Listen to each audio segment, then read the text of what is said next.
We're here in Brighton for the Labour Conference 2017.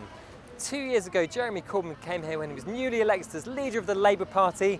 Fast forward 2 years, and what a difference that time has made. Back then, Mr Corbyn seemed an isolated figure within Westminster, with most of his own MPs sceptical about his leadership.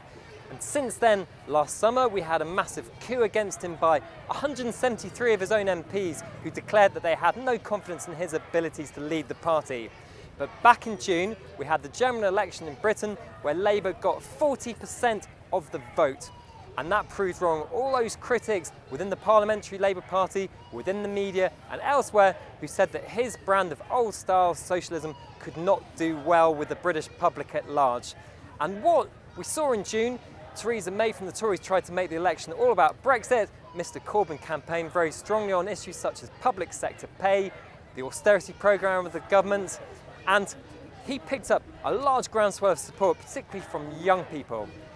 Now, that doesn't mean that Mr Corbyn's problems are completely over. He still needs to gain 60 more seats at the next general election in order to ever become Prime Minister. And yes, his position is assured in terms of the internal mechanics of the Labour Party, but it doesn't mean that there is no argument, no dissent still going on. And the argument happening today and tomorrow is over whether the conference back here will have a chance to debate whether or not to support freedom of movement after Brexit. It's an issue that Mr Corbyn's team would love to bury. They have a very kind of neutral position where they accept Brexit and they accept an end to freedom of movement once we leave the European Union.